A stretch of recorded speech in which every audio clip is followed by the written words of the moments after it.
All right, Michael, while the music's playing here at the beginning, what's your World Cup pick? Okay, so World Cup starts today. I had a couple students from Spain. They talked me into Spain being the favorite, not the French.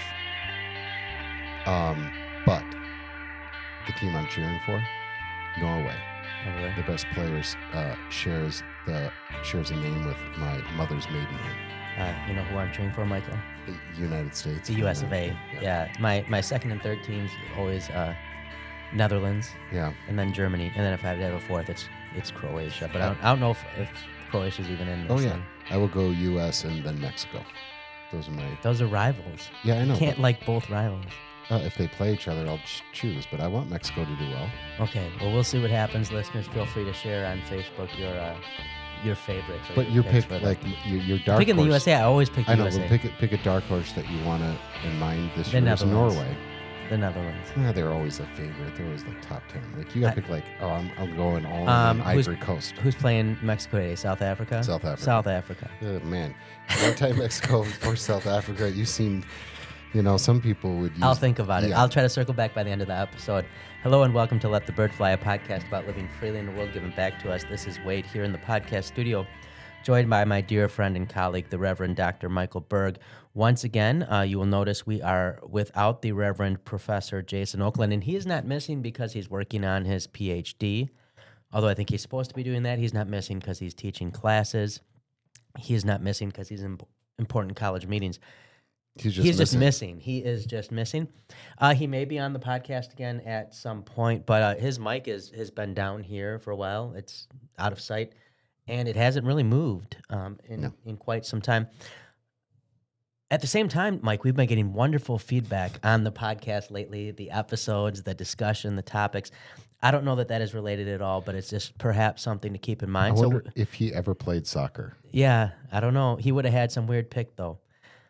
And then he would have shared a fact about whatever he picked. But they don't play soccer in South Central Minnesota probably very not. often. Yeah. But we'll go ahead and we will make our way to our main topic in just a moment. But first, I need to keep reminding you, if you have time, please do subscribe to the YouTube channel. We are getting video and audio out each week, and we really like to kind of build up our presence on YouTube. So if you are able to do that, that is much appreciated. And as always, on your favorite podcatcher, subscribe, rate, and review. That is wonderful. 5 stars helps a lot. And we very much do appreciate it. We've been going on this thing for 7 or 8 years now. But we're kind of picking up, doing some new things, and we would like to, in the process, continue to expand the conversation, build the audience. So we appreciate that. Our main topic for today is the relational Jesus, and talking especially about the danger of thinking of Jesus primarily in this kind of relational fashion, that he is my buddy, right? That he and we're just friends. And that's not to say we don't have a wonderful friend in Jesus. There's a hymn about that, what a friend we have in Jesus. But this is probably the predominant view in American Protestantism, and I would even, as a former Roman Catholic, say maybe a pretty popular view in American Roman Catholicism as well. And what maybe are we missing out on if we make this our primary lens for thinking of Christ? That will be our main topic today. And as we make our way into that main topic, while I lightly play some music in the background, Michael, would you be so kind as to give us our disclaimer? This is, by the way, normally Jason's job. But Michael, you've been doing a great job on that. If you think Mike is doing a great job reading the disclaimer, you don't have to change the camera, Mike. Let him look at you. Let him look at you as you get ready. Like just if you think going. If you think Michael's doing a great job reading the disclaimer, please do drop us a note. Let us know, and maybe that will become Michael's job. I'm trying to think of what other job Jason has. But if you'd like that to be Michael's job, please do let us know. Michael, go ahead now. This show doesn't speak for our churches, our church bodies, or our employers. To be honest, much of the time it probably doesn't speak for us, especially when we choose South Africa I'm rethinking it right now. I'm doing my research right I'm now while you're assuming reading. you would want Russia, Japan. Germany has been a Cuba, good world yeah. citizen for Yes, this is like 80 years now. yeah, we will be thinking out loud a lot. So approach what you hear with a healthy skepticism, because, well, as a responsible resident of what do you think about North Korea? Do I have to pick someone non-European, or can I go Scotland? You can. Scotland, that. Okay, that's fine. I'm going to go with the Scots. All right. Old Johnston name. Okay. All right. Because, well, as a responsible resident of planet Earth, that's probably what They've you never done anything bad, I'm sure, those Scots. should generally do with almost everything. If you find yourself getting too worked up, tune out, look around, and realize you were just listening to a podcast, that's right, a podcast, so go live free, friends, and don't let us get in the way.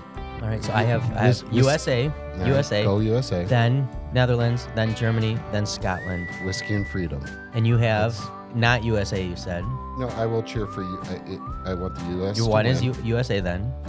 And then the team that I'm backing this World Cup, you always pick one that's like out there, is Norway. Okay. And Your three. I appreciate Mexico. I like the uniforms. Okay, now pick a fourth because I picked a fourth.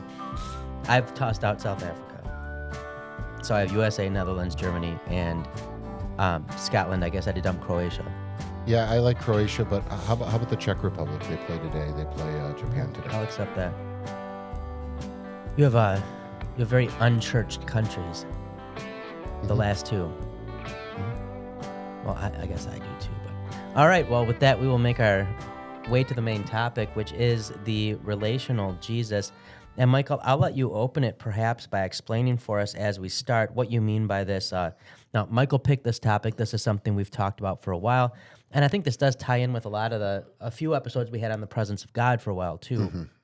But why don't you explain what you mean by the relational Jesus? Well, let's maybe start with the idea of the primary lens by which you look through at anything, something, right? And so for Lutherans, you're already thinking about the theology of glory and the theology of the cross. Those are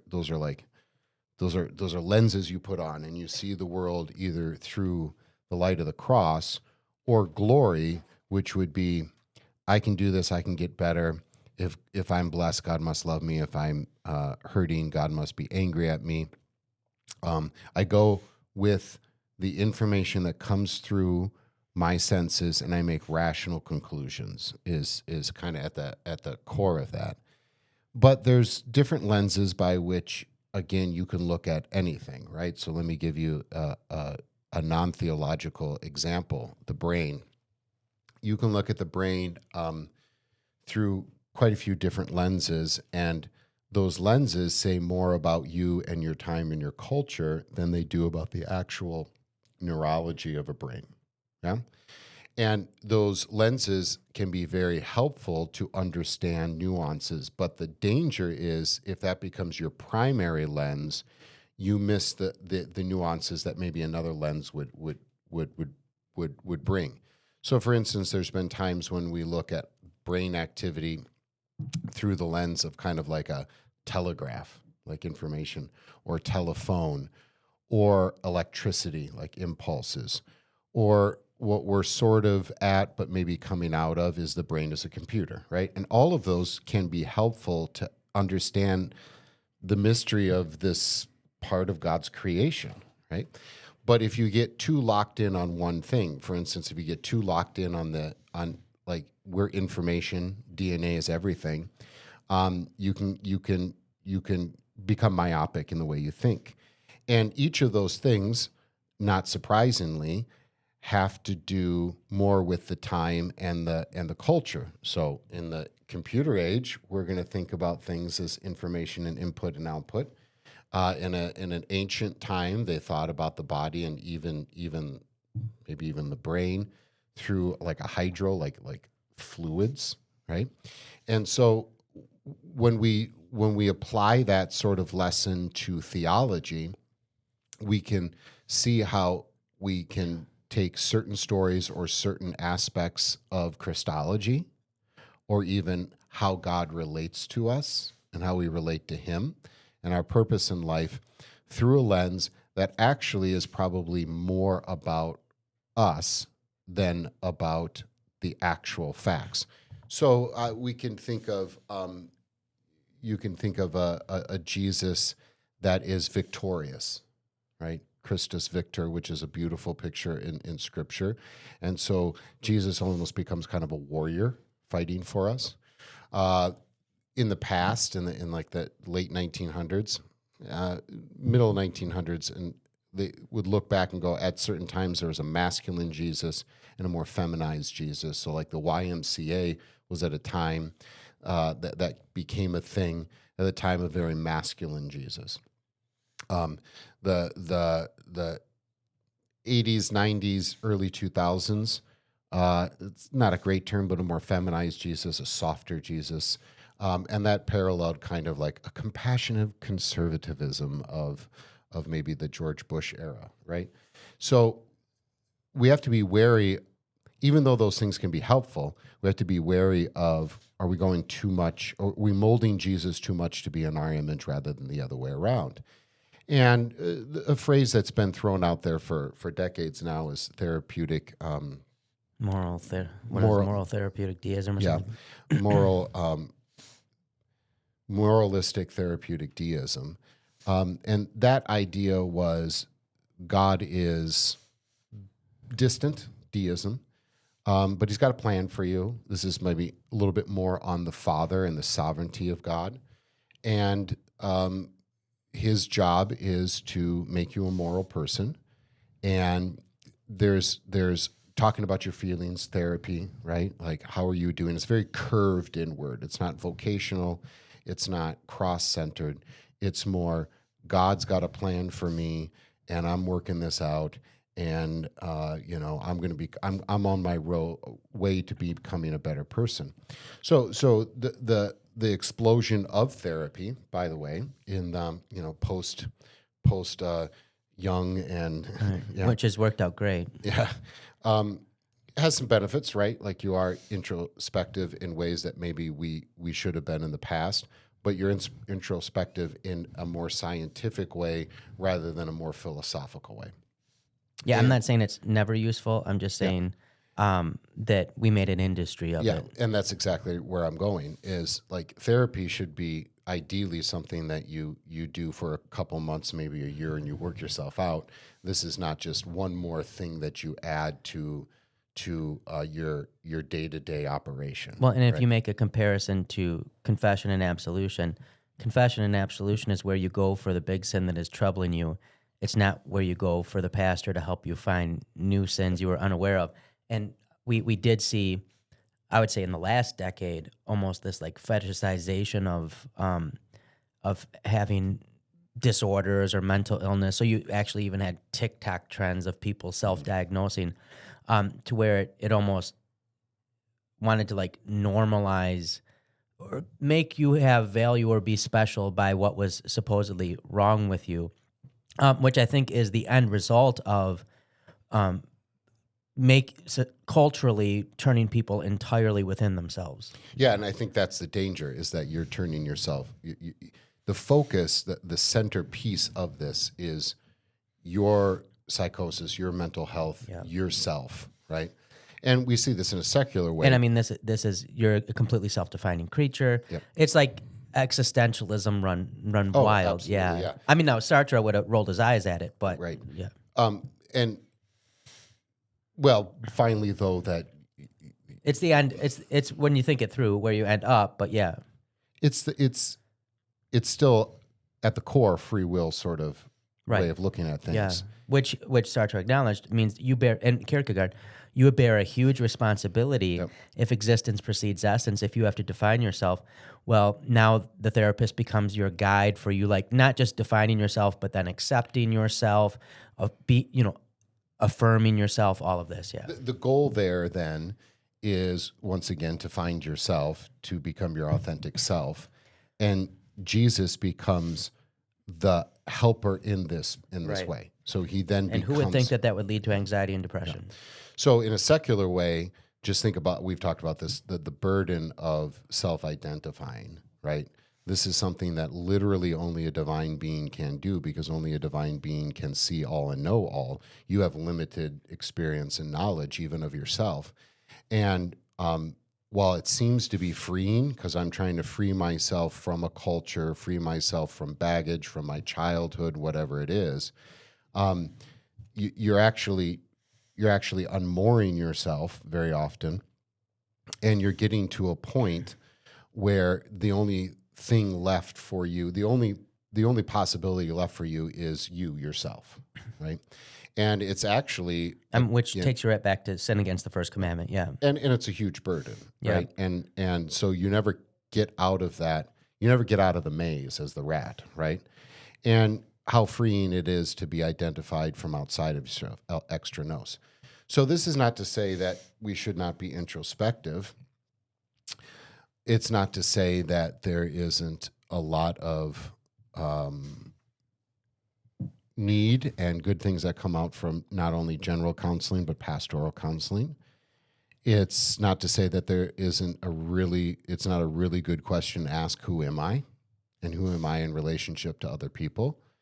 It's not to say that the diagnosis of my neurosis or whatever is not extremely helpful.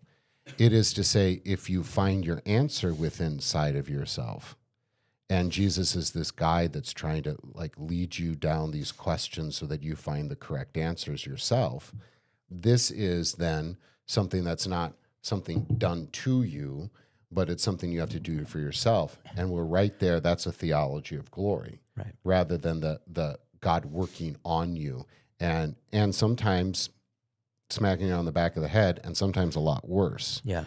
So we're very much in a time where, okay, we did therapy for 60 years. Good stuff came out of that. Some good stuff. Some good stuff came out of that. But once again, we're left at that point where we have to craft the diagnosis and the solution. And Jesus is sort of on the sideline. And he's not the center anymore. And my anthropology is no longer a sinner who has to die and a saint who is resurrected in Christ, but rather somebody on a pathway to something, often trying to figure out the pathway God has. And you get a lot of me. journey talk then. Yeah. Which is Don't stop. Which is very believing. Gnostic, by the way. Yeah, in a very real way. I get a copyright strike now because I'm singing it so much like the band. There is a latent Gnosticism in modernity, right? That spills This over is every church festival in Milwaukee in the summer. Don't into stop postmodernism. believing. Then there goes, wow, Believe in yourself. halfway Believe in the there. future. Oh, It's more about the journey living on rather than prayer. I'm trying to go through that. There it is. rather than the end result. It's about progress. It's about growth. Oh, what's the Bob And it's Seger not song? about death and resurrection. South Detroit.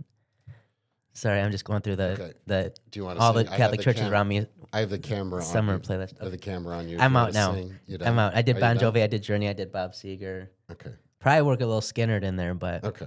All right. okay. Can I jump in, Michael? Yes, please. Michel Foucault, our French Who's a friend. man, by the way. Yes, but the French like to do that with names. We have him somewhere debating, I think behind the fake wall, him debating Noam Chomsky. It's not a fake wall. Yeah. We did an episode on Chomsky versus It's the Foucault. It's the fourth wall. Yeah, and that's what I'm talking about. But so Foucault debated Chomsky, but Foucault was very interested in kind of one of the questions he had is who ruined sex, and he thought it was the Christians. And then he writes the history of sex, and he goes back and he realizes, well, the Romans had already ruined it before the Christians. But in some of his works, he does explore, and he specifically gets to this. He was an active homosexual, but he warned against this desire to put letters on everything and to classify everything. But he figured people were going to do this because he was kind of saying, I'm putting it in my own words, that Christians recognize that people have this compulsion to confess, to talk about themselves and their sins. And the church addressed that with the sacrament of absolution, right? That you confess and you're absolved. Well, when people stopped going to church or they stopped confessing to the pastor or the priest, they still wanted to confess. And you see this in popular culture with like TMZ or the National Enquirer back in the day. We want to know the scoop. What are other people doing at work? We want to spill the tea. But there's this desire to confess things about ourselves. Well, when we're confessing them, but they're no longer absolved, now we want them to be affirmed. And this is what St. Paul is getting in Romans 1 and 2, that people not only are doing things, but affirming things, which is even more dangerous. So this is it Jeremiah who says they've forgotten how to blush. And I think sometimes as Christians, we can misunderstand what St. Paul is talking about when he talks about the need to examine oneself and the Christian tradition of self-examination. This is not like introspection, like finding your true self. That would have been completely foreign to the saints of old. This was introspection to see what Christ yet needed to defeat in us, what of the flesh needed to be mortified. This was examining so that I could then confess to God and be forgiven. That was the point of introspection. And I think we have a very different way of introspection today of we really think we're going to find the cure-all in there somewhere. I'm going to find authentic me in there somewhere. So I've said many times, sometimes I'll get a student or someone from church or an inquirer, and they'll say, I'm just trying to find myself, and I'll pretend I'm looking under my desk, and then I'll open the door. And they'll say, well, what are you doing? And I'll say, well, I'm helping you look. But it's kind of like, to thine own self be true. Now, I believe Alcoholics Anonymous has that on their coins or something. But most people, when they hear that famous quotation today, they mean I need to be true to myself above all. I have to love myself first. I have to support and affirm myself. There's an assumption that there's something good right. in there. What to thine own self be true really ought to mean for the Christian is don't fool yourself about who you are and what you need. And so I think this notion of the relational Jesus in the sense of Jesus as kind of friend that I accept or prom date is what it really forgets is the creator-creature dynamic, and that God is already in relationship with us. God is more like parent in that way than spouse. Now, the love between Christ and the church becomes like the love between husband and wife. But just as our parents, right, knew us before we knew them, right, they conceived us and then we were born. The same is true of God, and he makes this point in Scripture often when he's trying to drive home, this is entirely me, right? It's completely my love which is saving you. And so I've been reading lately about the Great Awakenings in America. And if you think of early colonial America, you've got Anglicanism, Presbyterianism, kind of historic Reformed Calvinism. And the Great Awakenings really lead to the blossoming of the Baptists and the Methodist and more revivalistic streams in some of those older, especially the second one, traditional denominations. Yeah, and the reason some of the Anglicans, Presbyterians, etc., got leery of the Awakenings is because they became so non-liturgical or sacramental. And it became very much about you stand as the individual sinner before God, and you need to repent, and then you need to accept Jesus into your heart. And it became entirely individualistic. And this became a very American way of thinking of things because, yes, we're a democracy, but we emphasize we're individuals within a democracy. And that rugged individualism made its way into Christianity. So now the predominant view in American Protestantism and perhaps in American Roman Catholicism too, I would say, is kind of Jesus is waiting there for me to affirm and accept him. So he becomes more like my homecoming or prom date, who's there, but they really start to matter to me when I ask them. I make my sign. I don't know what prom sign you would make to ask Jesus. We'll have to think on that. We can circle back. Rather than the one through whom all things were made, who came and bought and redeemed me before I was ever born, and is in relationship with me even now, and who is not made real by my choosing him, but rather I am real and all things are real in him, and he chooses and adopts me in the sacramental. And I think it's not a coincidence that the Awakenings moved away from traditional liturgy, ritual, sacraments when they wanted to emphasize the individual and individual choice in religion. And there's plenty of Lutherans who have drunk deeply of this too, so they think that it's them and Jesus. And Jesus is supposed to woo them in the same way as someone who wants. No, I never got asked to prom. I had to ask people, right, very nervously. But the same as you would woo someone you would like to ask to prom. Yeah, a couple things before I forget. The whole idea of like trying to find the spark inside of me, right? Just a hint of Gnosticism there, but also just a general understanding that I'm a human being. I'm good, and it assumes a free will. Well, Jesus is what comes out of the mouth, right? And he's talking about the context of clean and unclean ceremonial laws, but he makes it very clear. No, what's inside you is pretty rotten. Like, don't look inside of you. Oh yeah, look inside of you, not to find the solution, but to recognize the problem. Which is what he's saying too when this last Sunday, when he tells the Pharisees it's not the healthy who need a doctor, but the sick. He's not saying to them, you're healthy. He's saying, you don't know you're sick. Right. And so right again, right? You like, and I don't know that Jesus is being passive aggressive there, but I sometimes think he is, where he's like, well, I came for the sinner. Apparently you're not, right? Apparently you don't need this help. Yeah, you guys are all good. Yeah. All right. You guys are so healthy. Right. Fantastic. Look buddy. hey, Peter, look how healthy these guys are. That's right. There's some healthy boys over here. They don't need any help. Yeah. To the idea of like, you brought up worship and the sacramental nature of the church. It's kind of a debate: did America influence Protestantism or Protestantism influence America? Well, it's a both and. Yeah. And I'm convinced that many of the things that we think about in theological terms really should be thought about in philosophical terms. Like when we say this, it's more we're saying it as a modern person and maybe even an American modern person rather than, I'm Lutheran, Presbyterian, Calvinist. But those things are so intertwined, it's very difficult to pull them apart. And we've said before, evangelicalism, the modern evangelicalism as we know, and America have only known the modern period. And if we're going into a different period, that there's going to be something to be said about that. And I do think part of it is the lens. When I look at myself and I look at sin and grace and relationship to God, if I see it primarily through a sociological lens, or a therapeutic lens, or an individualistic lens, I do miss something. And I wonder if that introspection is good, but the ancients thought about it probably more through a philosophical lens, like what is a human being?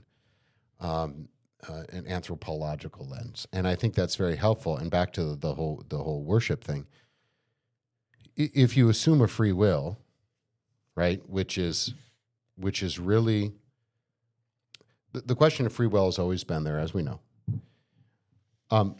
But the question of free will is at the center of the modern project and the American project. If you believe in a free will, that at some point it's about God pulling something out of you, not like a desperate faith like he does with the Canaanite woman, but like your acceptance and your ability to change. Wooing you, yeah. Then worship, of course, is going to be geared towards getting you to either an emotional moment, think second grade awakening, or an intellectual decision, think first grade awakening. And sort of both throughout the American history. But if your anthropology is that we're completely deformed and that we need to be formed in a different way, primarily through death and resurrection and coming into the presence of a holy God, that's a completely different story. So when we talk about Jesus being friend, I would say think about it as I have a friend in high places. You want to say that Jesus is a friend. Or in the ancient world, yeah, this was the importance of patronage in the ancient world. Most people in daily life, they were functioning through patrons, and they would have considered these patrons friends, but not like friends like the guy who worked next to you making leather. but a friend like Garth Brooks, friend in low places, but here in high Yeah. yeah, I mean, reverse Garth Brooks, a Right. negative theology of Garth Brooks, Let me friend in high places. defend Garth Brooks for my one and only time in my life. Right? Jesus is a friend in high places, but he became a friend in a very low place. Well, there you go. I like what you did there. That's good. That'd be good. That'd be a good 2-part sermon. It'd be a good ascension service sermon. What we don't mean, and what the scriptures certainly don't mean, is that you have a friend who like listens to you and is like, it's going to be okay. No, you have a friend who says, let me go. It's going to be okay because let me do this for you. He does listen to you. That's why we pray. But what you mean is like, yes, listen to affirm. Like a friend, right? And by the way, this is sort of maybe goes into our inability to distinguish different relationships. While we can look at other cultures and in other places where there's like clearly like just think of Confucius, right? Like here's emperor to people, father to son to son, right? We sort of mix that up. So my wife is my best friend. I want to be the best friend with my daughter. Everything's about this sort of friendship thing. Just recently an article I read about maybe the core of human relationships is not family but friendship, right? I'm like, well, if you want to marry your best friend, that's good. I think you should have more friends, because the relationship of man and wife becoming one flesh is something different than friendship. Right. It's something different. And so when you put Jesus into the category of therapist or friend or lover or whatever, without seeing that the differences in these analogies and what God is really after here, you sort of lose something. So I think that the idea of Christ being groom and we being his bride, I think you can take that analogy much further than we do and the scriptures do, right? There's intimacy there in baptism. There's intimacy in Holy Communion, the two becoming one.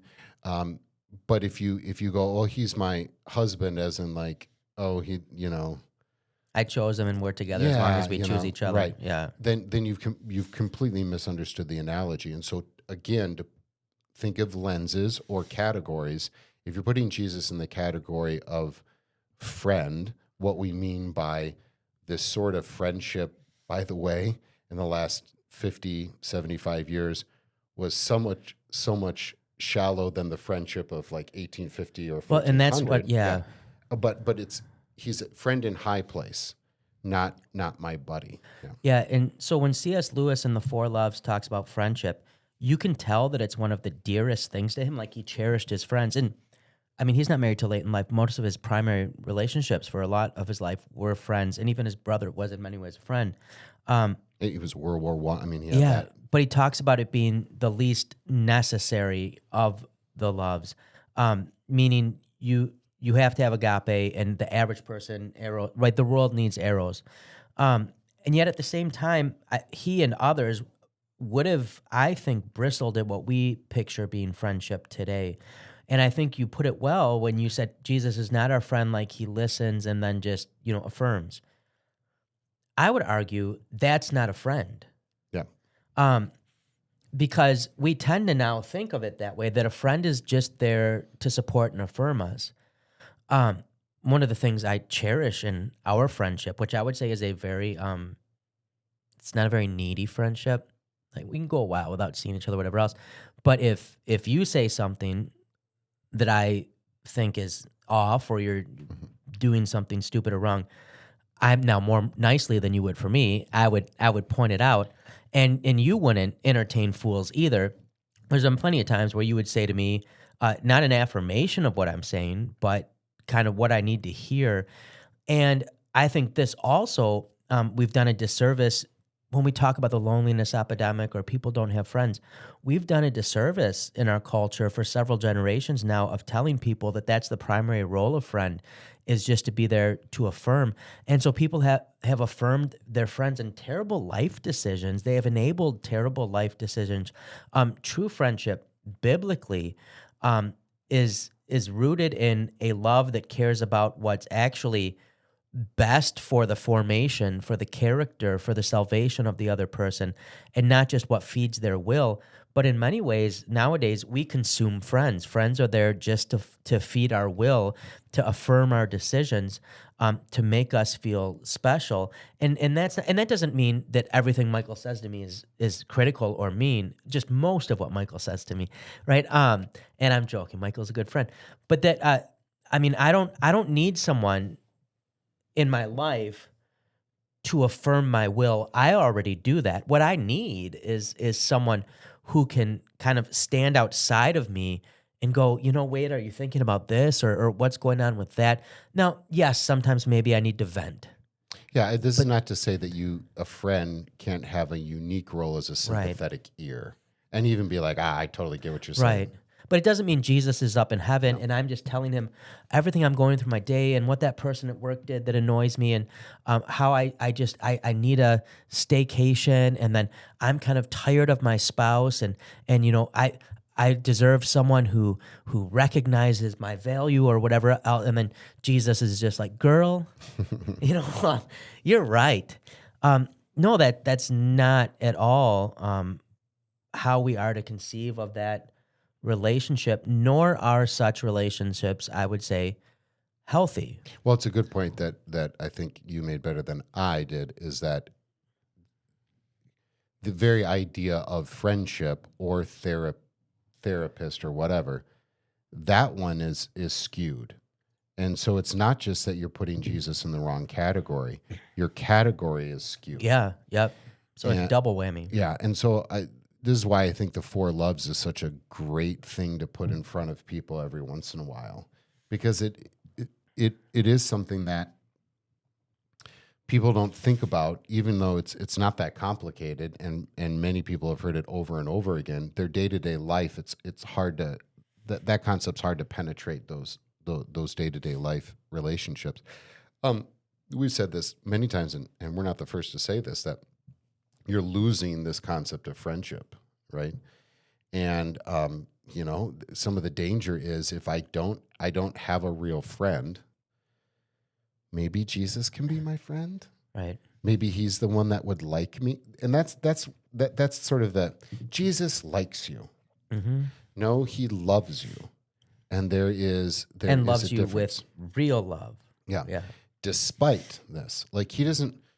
Jesus, the philia love, is a love of similars, right? You shared a neighborhood, You stand a side by childhood, side. Yeah. an experience. You share interests, whatever. Jesus does not share that in the same way that you and I share things. He shares my humanity, but You shared your suffering. yeah, but not in the way that we're like, I'm going to sit down and I'm going to have a beer with Jesus. Right. That is Right. bonkers crazy, Yeah. right? And think about like the camp art. And you kind of referenced that the Roman Catholics in America are also American first, Roman Catholic second very often. Some of that. Almost every American Christian is Protestant. Let's Yeah. be honest. Yeah. Even most American Catholics. Oh, yeah.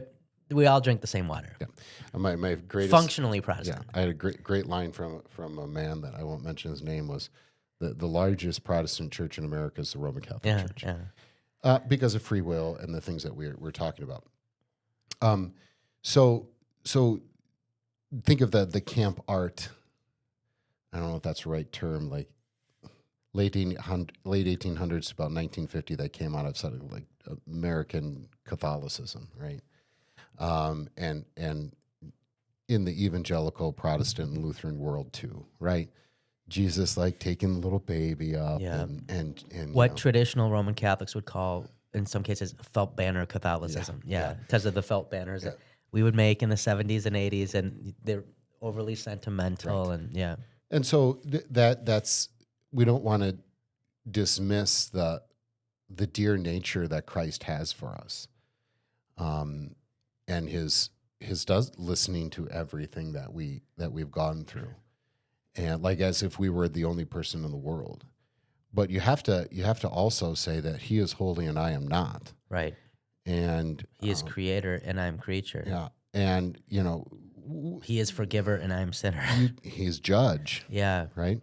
And we can the other side of the spectrum is the disappointed Jesus. He's Yeah. always disappointed at you. Right. But that's sort of just the other side of the same coin. Right. Right? Like a parent's disappointed, my teacher's disappointed, my coach is disappointed, my friend is disappointed in me. But there's something to be said about Jesus, like, no, he's not really happy with your life. Right. He's actually pretty There's angry. very few days where he's like, man, I really love what Wade did with that. Good job, buddy. Yeah. Good job. You nailed that, yeah. Wade. And so it is. Here's my top 5 decisions Wade made today. Yeah, it is I think a reduction of God. You're reducing him to something. By the way, this is a passive aggressive thing Mike's learned to do now with video. He's conditioning me. When he takes the view, here, you can do it while I'm talking. When he wants me to shut up and he does this, then I know, okay, stop, wait. I'm going to mute myself now. Well, you should. The cue though, if in this one, see my hand right here. Yeah. When I start moving over here, You know he's tired of me. that's when it's time. Go ahead, like, Michael. I have something to say. And I'm on mute now. I forgot what I was going to say. It was going to be brilliant, I'm sure. All of these categories of Jesus as coach, Jesus as friend, Jesus as therapist, Jesus as whatever, all of those have a bit of a wrinkle of truth, right? But they say more about you rather than they do about Christ. And so I haven't used this phrase in a long time on the podcast, but it's one of my favorite phrases. Jesus is the ultimate iconoclast. He will shatter the image you have of him some way, somehow, and sometimes often in very embarrassing and painful ways. So the language and the art matters, right? And so if you just throw out Jesus is my friend, Jesus is my companion, Jesus is my coach, any of those types of things, those come with baggage, and they're categories of our time and place, which can be useful, but it's more beneficial and I think more interesting, to be honest, in your preaching and teaching, if you put it into a category that's not so much useful for us. And maybe this is a topic for another episode, but the gift of mystery, and Christ is called the mystery, and there's a connection there to sacrament, yeah. And we kind of want to put Jesus into categories so that we can understand him, so that we can accept him, so that we know what we need to do for him to accept us. That's easy, right? That's largely the benefit of therapy. And I say that with all respect, right? Like, can you think correctly and act correctly and speak correctly so you can navigate these relationships in this world? But that's a little bit, you don't go to God to say the right things and do the right things and then you navigate him. There are spiritual disciplines, but they're disciplines. They're disciplining you rather than getting you to say the right things and do the right things. Notice what the telos, the goal in all of this is my contentment, my true self. And it's really not to be turned outward to see first Christ, but then also my neighbor. So if you're looking at my hand, I went to you. That's when you talk. I was waiting until I am unmuted. I was waiting until it went just to me, so I knew that I had dispensation. We talked about in episode 376, which was on Holy Trinity. We spent a lot of time talking about being in fellowship or communion with God. And so you think of the apostolic blessing and the fellowship of the Holy Spirit. And I think maybe that's just a helpful thing to keep in mind as we discuss this. Relationship is a word that could be understood correctly, but the way it's used in our day has been so watered down and made hyper individualistic in a consumer fashion, right? I consume relationships. Even just the proliferation of calling everything toxic. Well, why is it toxic? Because it poisons me, right? And I think maybe a word to think of in place of relationship sometimes is communion or fellowship. And historically, you would be over the moon rejoicing to be brought into communion and fellowship with someone truly great, with someone truly merciful, with someone truly generous, with someone truly gracious. And there is a companionship perhaps to that. Um, but it's more than just what we tend to mean by relational. I would also say we have become very transient in our relationships in America. It's not uncommon now for people to break ties with their family over politics or um, whatever lifestyle. I don't know what terms we want to use. Marriages are easily broken. We have no fault divorce, and often divorce happens simply for preference. Someone will say, "Well, we don't love each other anymore." People can bounce from friendships easily or find replacement friendships online. uh, and so relationships they're not sturdy in our day as maybe they were in the past. When you were born into a village and those people were who you knew for your whole life and you weren't going to move across the country somewhere and you weren't going to go online to escape them and your parish was your parish, it's the people that live here and they go to that church, and your priest, your pastor was your priest or your pastor, that's who's there. Um, and even the very bedrock relationships in our day have been attacked. So we think of mother and father. And I think we've seen, not to get all political, but the state in the last 200 years make its way into that relationship a lot. So that in many ways, what used to be the role of mother and father has been, in many, I would say often, handed over freely by parents to the state or the church. Think of catechism class. We're going to take our kids to catechism class to the pastor when it's supposed to be something primarily taking place in the house.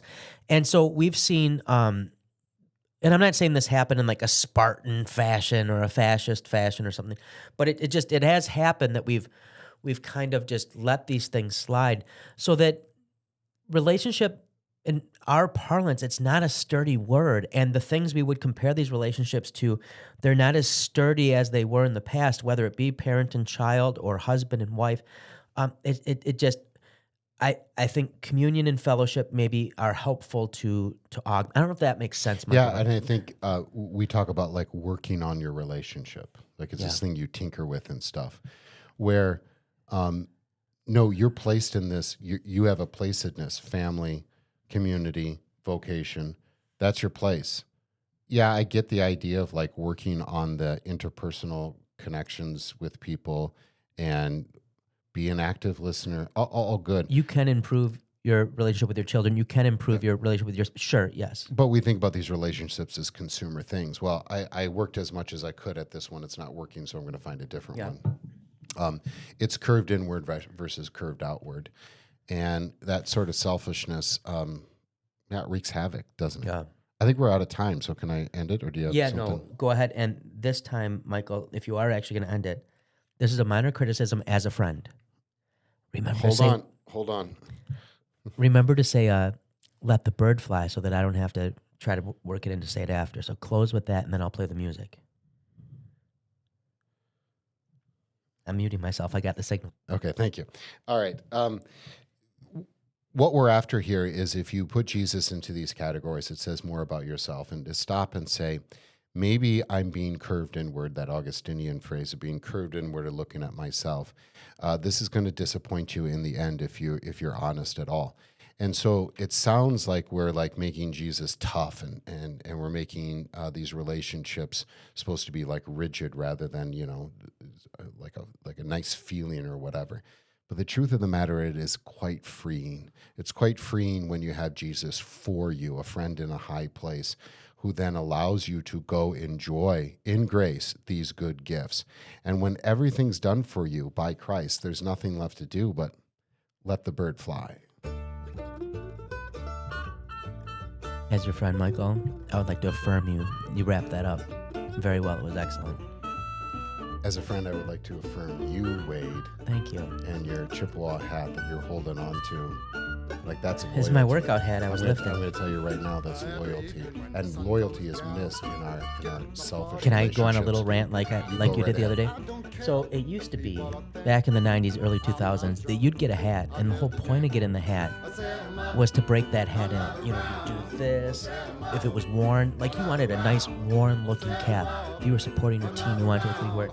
It is so hard to get hats nowadays, and they come in these stupid flat brims, and they're all helmet like here, and there's no way to break them in well. I say bring back the old hats that you can beat the heck out of, you can sweat it, do this thing again. I don't like this. This looks stupid. When in the late 80s and 90s, if you had the flat hat, you were kind of like, you didn't know what to do with it. You're like, I just bought it out of the. And if you had real friends, they were going to tell you look stupid. Oh, absolutely. And I had a hat. I was very proud of this. I had a hat from like 7th grade until probably I was 37. I did, and it was all torn right here. Oh, yeah. Yeah. Oh, that's. Yeah. I think my wife threw it away. Yeah. I think my wife told me to a lot, but it's still somewhere. But have you found as you've aged, my head has gotten fatter or bigger? Yeah, everything's It's tight on me. I get a headache now. Everything's getting fatter. Bigger. All right. Well, go get yourself a good hat, people, and we should probably wrap this up, Michael. I will trust you to hit the button there. Luther approves.